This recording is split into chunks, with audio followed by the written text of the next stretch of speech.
Hey YouTube, this is Steve from Average Joe's Fantasy Football. And we've got your Week 15 waiver wire video. We are talking fantasy playoffs.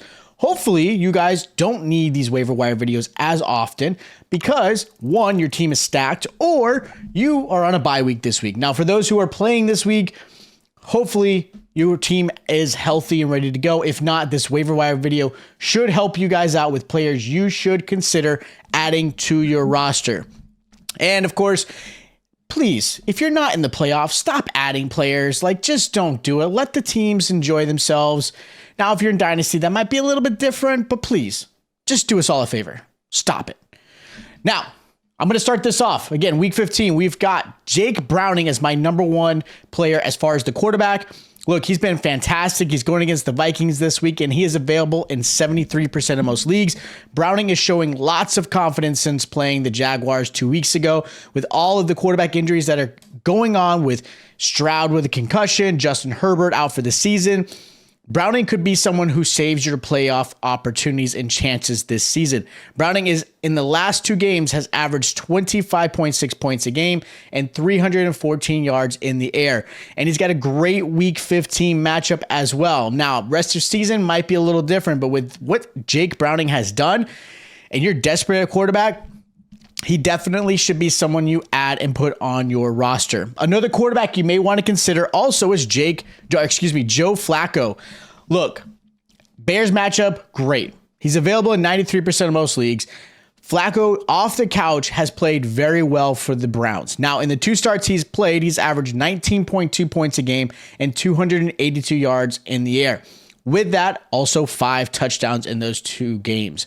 He's currently back to the practice squad, so something you got to watch, but he is expected to be signed back onto the roster for the Browns and expected to be the starter the rest of the season.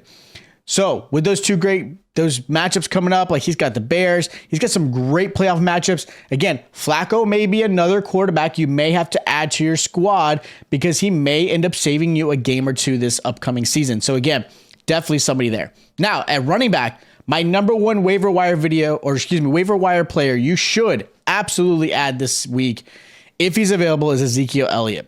He's going against the Chiefs. He's available in only 32% of most leagues. So again, if he is available, Zeke should be your number one waiver wire.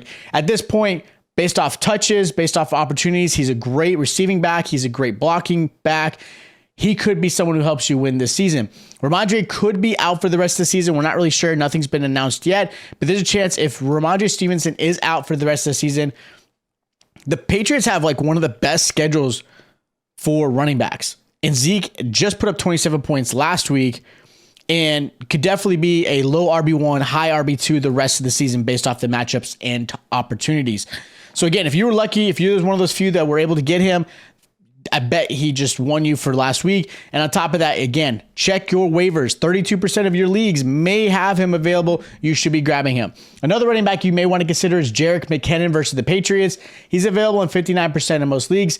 Stepping in as obviously a great receiving back for Kansas City and the opportunity of Pacheco possibly missing some more time. McKinnon had 12 points last week and actually should be a lot better if Pacheco does miss. McKinnon is a stretch, I would say, for most normal leagues. If you're in a deeper league, he's definitely someone you should grab. But even if you're in a league that you're just kind of desperate, maybe you need a flex player or something like that, or you've got maybe a league that you've got maybe 3 running backs or something like that on your roster, McKinnon has some value. He's got, obviously, Mahomes' trust, and that's something that Mahomes definitely needs, especially with all the issues, Kadarius Toney, that he's having on this roster. McKinnon is definitely somebody you may want to consider grabbing. Another running back is Zamir White versus the Chargers. This is the Thursday night game. He's available in 98% of most leagues.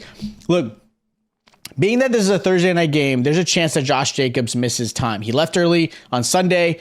Zamir White stepped in, and if he does miss time, Zamir White obviously becomes the RB1. This is more of a stretch, again, deeper leagues or someone who's desperate for a running back. Zamir, obviously, based off of touches and opportunities, could end up being a possible flex play, even though you don't want to play him on flex for Thursday. But he is somebody you may want to consider just because of the opportunities and chances that he may have going against a Chargers team that, look, divisional matchups. You never know how these things play out. I do expect them to ride him and give him a lot of opportunities if he does end up playing. But we'll wait and see, because right now Josh Jacobs has missed time, and we're talking only a few more days left. So somebody you may want to consider. Speaking of that, Ty Chandler is another player you may want to consider based off of injuries as well. Ty Chandler is going against the Bengals this week. He's available in 77% of most leagues. Same issues that Josh Jacobs is dealing with. Madison is missing time as far as practice time. He dealt with an injury this past weekend in that same game. So there's an opportunity Ty Chandler becomes the RB1 for this team. Now, Chandler has done okay. He's only averaging 4.1 yards on the ground, so not fantastic. But again, just like anything else, if you get a running back that's getting 15 to 20 times an opportunity in the game, he has the chance to always still have some points to put up, right? Like, again, I'm expecting flex, maybe a low RB2 opportunity in this matchup if Madison does miss time. So something you've got to watch and learn and see and pay attention to. But Chandler may be somebody that could help you out for this week. Now, wide receiver, I've got Odell Beckham Jr. versus the Jaguars. He's available in 58% of most leagues. Beckham has his best fantasy performance this last week with 19 points. Now, I lean Odell as being more of a solid add if you're in more deeper leagues, or if you're playing 3 wide receivers, or again, if you're just dealing with injuries. Like, there's a lot of injuries, obviously, this season. Beckham has just been too inconsistent for me, but is going against a Jaguars team that is struggling against the pass with their own injuries on the back end. So there's an opportunity for Odell to have another solid game. Again, I'm not expecting him to be a wide receiver 1. I expect him to be a solid wide receiver 2 based off this matchup. You'll have to pay attention and wait till I drop my wide receiver 2 rankings and start and sits. But with that said, Odell is definitely somebody you may want to consider just snagging on your roster, especially if it's a deeper league. But if you're dealing with deeper rosters, or you're dealing with the opportunities of snagging somebody because of the opportunity with the Jaguars matchup, I think Odell's going to have a nice chance to score really well this week. Another receiver is going to be Jayden Reed versus the Bucks. He's available in 38% of most leagues. Now, I've mentioned Jayden a few times in my waiver wire videos, and yeah, he's still available in only 38% of most leagues. Jayden has been great. The last 5 games he has played, he's averaging 15.9 points a game. He has been a threat on the ground. He's been a threat in the air. And like Dobbs and like Cortland Sutton, Reed has been an amazing touchdown machine for this Packers offense. With Watson dealing with his injury still, and who knows what's going to happen for Week 15, the matchups are in favor for the Packers receivers, which means Reed still has the opportunity to be the playmaker that they are loving him and giving him the touches. I like Jayden Reed going forward for the Packers. He should be on a roster.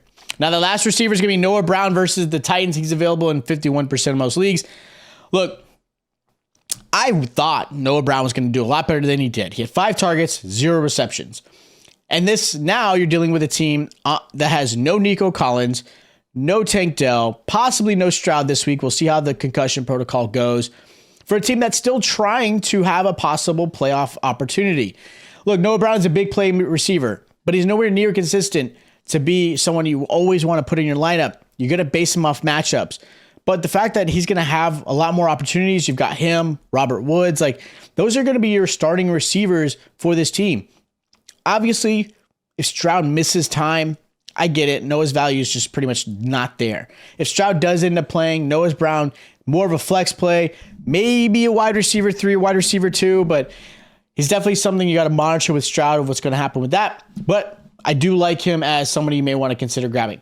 Now, my last 2 players I'm going to mention are going to be the tight end position. Isaiah Likely is my number 1 tight end you should grab. He's going against the Jaguars. He's available in 45% of most leagues. Likely had a great game with 83 yards in the air and a touchdown this past Sunday. He is still available in a lot of leagues and is the clear-cut tight end for the Ravens. I'm not sure why he still has some availability. I get it. Tight ends are still a position that's always hard to figure out who to start. But like I mentioned before in the past, in any of my waivers or any of my start and sit videos, look, the confidence is starting to build up between him and Lamar. And that's something that I said is going to happen. Give it a couple weeks. He's going to start to become more reliable, getting targets his way, and becoming more comfortable with Lamar Jackson. I like Likely. Why is he still available in only 45%? Let's get him on some rosters. He's going to be a good play, especially against a Jaguars team that has not played well defensively against the pass.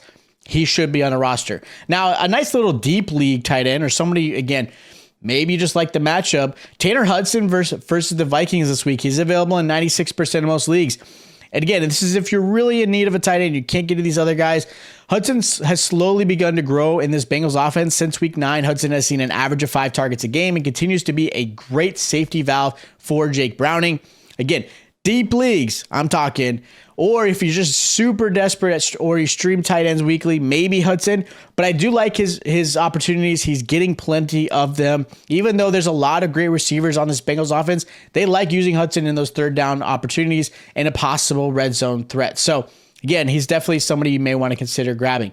So that is my week 15, week 1 of the playoffs for your waiver wire. If you guys have questions of players you should pick up, maybe players you should drop, maybe if you're in dynasties, you're trying to get that last little bit, maybe you need to make some trades, hit us up in the comments down below. I'd love to help you guys out with those questions. Of course, make sure you guys hit the notification bell after you subscribe. Make sure you guys hit the like button. Stay tuned to our start and sit videos, and I'll check you guys out next time.